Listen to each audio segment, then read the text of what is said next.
नीतीश के राज में बिहार में जंगल राज से हालात। बीजेपी नेताओं पर बरसी लाठियां, चली गई जान।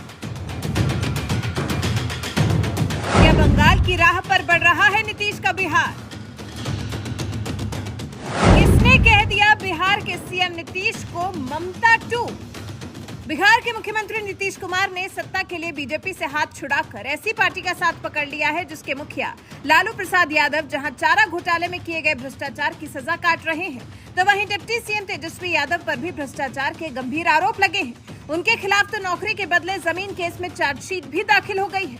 ऐसी आरजेडी के साथ गठबंधन करने वाले सीएम नीतीश कुमार के खिलाफ बीजेपी ने ऐसा मोर्चा खोला कि बात लाठीचार्ज पर आ गई और इस लाठीचार्ज में एक बीजेपी नेता की जान तक चली गई, जिसके बाद से ही सवाल उठ रहे हैं कि क्या वाकई नीतीश सरकार ममता पार्ट 2 हो गई है?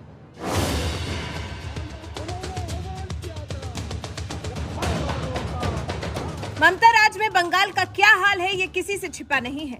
पूरे देश ने देखा है कैसे योगी राज में बड़े ही आराम से बिना किसी घटना के विधानसभा से लेकर पंचायत चुनाव तक करवा दिए गए, लेकिन ममता के बंगाल में तो महज पंचायत चुनाव कराने के लिए देश की सेना को उतारना पड़ गया। इसी बात से आप बंगाल के हालात का अंदाजा लगा सकते हैं। जिस तरह से ममता राज में बंगाल का हाल बेहाल नजर आ रहा है, कुछ ऐसा ही हाल अब बंगाल के बगल वाले राज्य बिहार में भी होता दिखाई दे रहा है, जहां सत्ता में नीतीश कुमार और उनके दोस्त लालू यादव हैं। वही लालू यादव जिनकी सरकार कभी जंगल राज के लिए बदनाम रही है, और अब इसी लालू नीतीश की सरकार पर बीजेपी नेता की जान लेने के आरोप लग रहे हैं। डंडे से मारा गया है, मारा गया है।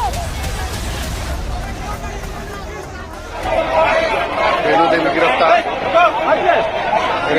रेणु देवी गिरफ्तार। कोई नहीं। आवाज नहीं। आइए मैडम,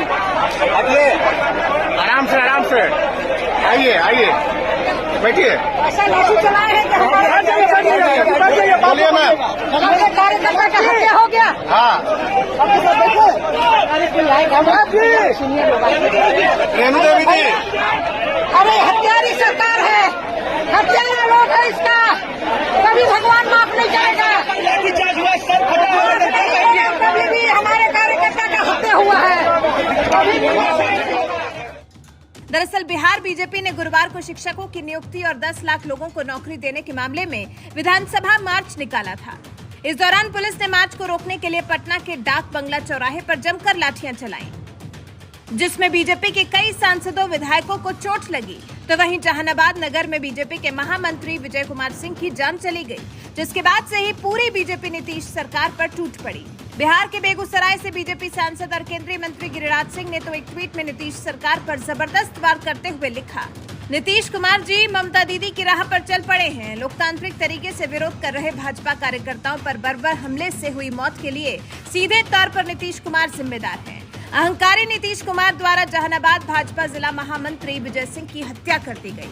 बिहार की बक्सर सीट से बीजेपी सांसद और केंद्रीय मंत्री अश्विनी चौबे ने भी नीतीश सरकार को आड़े हाथों लेते हुए कहा, बिहार में लोकतंत्र की आज हत्या हुई है।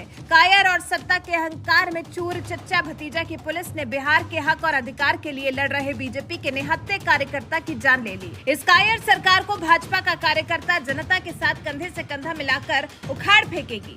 इस कायर सरकार को भाजपा का कार्यकर्ता जनता के साथ कंधे से कंधा मिलाकर उखाड़ फेंकेगा। बीजेपी के राष्ट्रीय अध्यक्ष जेपी नड्डा ने बिहार में बीजेपी नेताओं पर हुए लाठीचार्ज पर कहा, भाजपा कार्यकर्ताओं पर पटना में हुआ लाठीचार्ज राज्य सरकार की विफलता और बौखलाहट का नतीजा है। महागठबंधन की सरकार भ्रष्टाचार के किले को बचाने के लिए लोकतंत्र पर हमला कर रही है। जिस व्यक्ति पर चार्जशीट हुई है उसको बचाने के लिए बिहार के मुख्यमंत्री अपनी नैतिकता तक भूल गए हैं। बिहार बीजेपी अध्यक्ष सम्राट चौधरी ने नीतीश सरकार पर वार करते हुए कहा, बिहारियों के हक और अधिकार के लिए लड़ रहे भाजपा के निहत्थे कार्यकर्ता के जान सत्ता के अहंकार में चूर मुख्यमंत्री जी ने ले ली है। मैं अपने कार्यकर्ता की निर्मम हत्या को बर्दाश्त नहीं कर सकता हूं। बीजेपी नेता विजय सिंह के बेटे से मुलाकात करने के बाद एक और ट्वीट में बीजेपी अध्यक्ष सम्राट ने कहा, वीर भाजपा कार्यकर्ता विजय सिंह जी की कुर्बानी व्यर्थ नहीं जाएगी। निर्मम हत्या के पश्चात स्वर्गीय विजय सिंह जी के पुत्र से मुलाकात कर उन्हें सांत्वना दी। भाजपा कार्यकर्ताओं पर पड़ी एक एक लाठी इस सरकार के ताबूत में आखिरी कील साबित होगी। बीजेपी प्रवक्ता संबित पात्रा ने भी नीतीश सरकार को आड़े हाथों लेते हुए लिखा, सीएम नीतीश कुमार ने अपने भ्रष्टाचारी भतीजे तेजस्वी यादव को बचाने के लिए बिहार में लोकतंत्र की जगह ठोक तंत्र का राज स्थापित कर दिया है। आज जनरल डायर की तरह नीतीश कुमार ने बिहार पुलिस को आदेशित कर शांतिपूर्ण विधानसभा मार्च में शामिल भाजपा नेताओं और कार्यकर्ताओं पर हमला कराया, जिसमें जहानाबाद के भाजपा जिला महामंत्री विजय कुमार सिंह की मौत हो गई और कई सांसदों विधायकों को गंभीर चोटें आई हैं। नीतीश जी, ये भाजपा कार्यकर्ता के मृत शरीर की तस्वीर नहीं बल्कि आपके शासनकाल में बिहार में मृत लोकतंत्र की तस्वीर है। लोकतंत्र पर आपके इस हमले का जवाब बिहार की जनता अवश्य देगी। बीजेपी नेताओं के साथ ही लोक जनशक्ति पार्टी के अध्यक्ष चिराग पासवान ने भी नीतीश सरकार पर सवाल उठाया है और एक बयान में कहा है कि सत्ता के अहंकार में चूर मुख्यमंत्री जी की पुलिस ने बिहारियों के हक और अधिकार के लिए लड़ रहे भाजपा के निहत्थे कार्यकर्ता की जान ले ली। नीतीश कुमार जी, इन कार्यकर्ताओं का क्या कसूर है? ये बिहार में अघोषित आपातकाल नहीं तो और क्या है?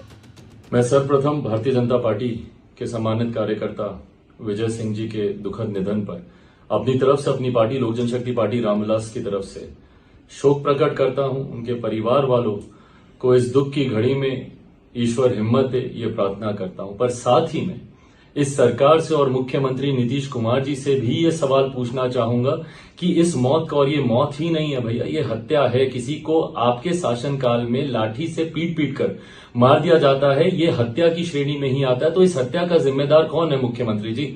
आप प्रदेश के मुख्यमंत्री होने के साथ साथ हमारे प्रदेश के गृह मंत्री भी हैं। ये जवाबदेही मुख्यमंत्री नीतीश कुमार जी की बनती है कि भैया उनके खिलाफ उठने वाली हर आवाज को शांत करने के लिए लाठी का इस्तेमाल क्यों किया जाता है। भले वो शिक्षक हो, भले वो छात्र हो, भले वो अभ्यर्थी हो, भले वो किसान हो, हर उठने वाली आवाज को लाठी के दम पर उसको शांत कराने का प्रयास किया जाता है। और अब तो बर्बरता इस कदर, इस हद तक बढ़ गई है कि पीट पीट कर उस व्यक्ति की हत्या कर दी जाती है। अगर ये एक अघोषित आपातकाल की परिस्थिति हमारे बिहार में नहीं है तो और क्या है? मुख्यमंत्री नीतीश कुमार जी जवाब दें, क्योंकि ये जिम्मेदारी आपकी बनती है, जवाबदेही आपकी बनती है कि आपके शासनकाल में उठी हुई लाठी की वजह से अगर किसी एक बिहारी की हत्या होती है तो इसकी जिम्मेदारी पूर्णतः मुख्यमंत्री नीतीश कुमार जी की बनती है। जिस तरह से बिहार की नीतीश सरकार में बीजेपी कार्यकर्ताओं को विरोध प्रदर्शन के दौरान मारा पीटा गया, उसके खिलाफ बीजेपी नेताओं के साथ साथ विपक्ष की एलजेपी जैसी पार्टियों का भी कुछ इसी तरह से गुस्सा फूट रहा है। यानी बिहार में इतना कुछ हो गया है, लेकिन मुख्यमंत्री नीतीश कुमार जैसे कोप भवन में चले गए हैं। उन्होंने ना तो इस पुलिसिया बर्बरता पर कोई ट्वीट किया और ना ही बीजेपी नेता विजय सिंह की जान जाने पर कोई दुख जताया। इस पूरे मामले पर आपका क्या कुछ कहना है? अपनी राय हमें कमेंट कर जरूर बताएं।